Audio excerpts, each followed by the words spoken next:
നമ്മുടെ ഭിത്തിയൊന്നും അല്ല കേട്ടോ. ഇന്നത്തെ നമുക്ക് വലിയൊരു അലമാര കിട്ടിയിട്ടുണ്ട്. ഈ അലമാര വാങ്ങിച്ചിട്ട് അധികം നാളൊന്നും ആയിട്ടില്ല. ഒരു 1.5 മാസം ആവുന്നതേ ഉണ്ടായിരുന്നുള്ളൂ.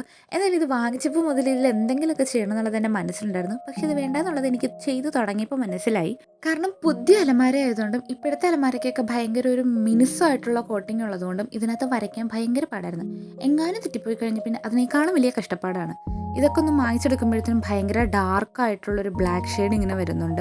അങ്ങനെ നമ്മളതെല്ലാം ഒന്ന് തരണം ചെയ്തിട്ട് നമ്മൾ കുറേ കാർട്ടൂൺ ക്യാരക്ടേഴ്സൊക്കെയാണ് വരച്ചിട്ടുള്ളത്. കളറടിച്ച് സെറ്റാക്കാമെന്ന് കരുതി കളർ ബോക്സ് എടുത്തപ്പോഴാണ് ഞാൻ ആ സത്യം മനസ്സിലാക്കുന്നത്. എനിക്ക് വേണ്ടുന്ന കളറൊന്നും എൻ്റെ കയ്യിലില്ല. പിന്നെ ഉള്ള കളറൊക്കെ വെച്ച് അഡ്ജസ്റ്റ് ചെയ്യാമെന്ന് കരുതിയപ്പോൾ അലമാര സമ്മതിക്കുന്നില്ല. പെയിൻറ് അലമാരയ്ക്കകത്ത് പിടിക്കുന്നില്ല. എങ്ങനെ പിടിക്കാനാ? ബേസ് കോട്ട് പോലും ഇല്ലാതെയാണ് ഞാനങ്ങ് ആ പെയിൻറ് അടിച്ച് തുടങ്ങിയത്. പിന്നെ പെയിൻ്റ് അടിച്ച് പകുതിയായപ്പോഴാണ് ഓർത്തത് എല്ലാത്തിൻ്റെ ഔട്ട്ലൈൻ വരച്ചിട്ട് പെയിൻ്റ് അടിക്കുന്നതായിരിക്കും ബെറ്റർന്ന്. അങ്ങനെ എല്ലാത്തിൻ്റെ ഔട്ട്ലൈൻ ഇരുന്ന് വരയ്ക്കാൻ തുടങ്ങി. താഴേന്ന് മേലോട്ട് അടിച്ചു പോകാം എന്നുള്ള ധാരണയിൽ നമ്മൾ പിങ്ക് പാന്തറിനെയാണ് തുടക്കം വിട്ടത്.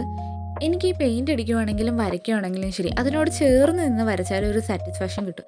അതുകൊണ്ട് ഇരുന്നും കിടന്നും നിന്നും ഒക്കെയാണ് ഞാൻ ഈ ഒരു കളറിങ് ഒക്കെ ചെയ്തിട്ടുള്ളത്. നമ്മൾ ഉദ്ദേശിച്ച കളറൊന്നും ഇല്ലാത്തത് കൊണ്ട് നമ്മുടെ പിങ്ക് പാന്തർ നല്ല പിങ്ക് പാന്തർ ആയിട്ടുണ്ട്. ഞാൻ ആദ്യം കരുതി നമ്മുടെ കയ്യിലുള്ള കളറൊക്കെ വെച്ച് അഡ്ജസ്റ്റ് ചെയ്ത് വരച്ചിട്ട് ഇല്ലാത്ത കളർ നാളെ വാങ്ങിച്ചിട്ട് അടിക്കാമെന്ന്. അതുകൊണ്ട് ഞാനത് പകുതിയാക്കി ഇട്ടിട്ട് അടുത്ത സെറ്റായിട്ടുള്ള പീക്കാച്ചുവിനെ തുടങ്ങി. കുറച്ച് നേരം ഇരുന്നില്ല, ഇനി നിൽക്കാമെന്ന് കരുതിയിട്ടാണ് ഞാൻ പീക്കാച്ചുവിനെ തുടങ്ങി വെച്ചത്. പിന്നെ പീക്കാച്ചു ഒക്കെ അടിച്ചു കഴിഞ്ഞപ്പോഴാണ് നമ്മളെന്തിനിപ്പോൾ പെർഫെക്ഷൻ നോക്കണേ, നമുക്ക് സാറ്റിസ്ഫാക്ഷൻ കിട്ടിയാൽ പോരെ. അങ്ങനെ ഞാൻ ഉള്ള കളർ വെച്ച് പിങ്ക് പാന്തറിനെ ഈ ഒരു കോലമാക്കി എടുത്തിട്ടുണ്ട്. ബാക്കി ക്യാരക്ടേഴ്സിനൊക്കെ അടിക്കാൻ വേണ്ടിയിട്ട് അതിൻ്റെ എക്സാക്റ്റ് കളർ പോയിട്ട് അതിൻ്റെ പരിസരത്ത് കൂടെ പോകുന്ന കളർ പോലും ഇല്ലാത്തതുകൊണ്ട് നാളെ അതെല്ലാം മേടിച്ചിട്ട് അടിക്കാമെന്ന് കരുതി.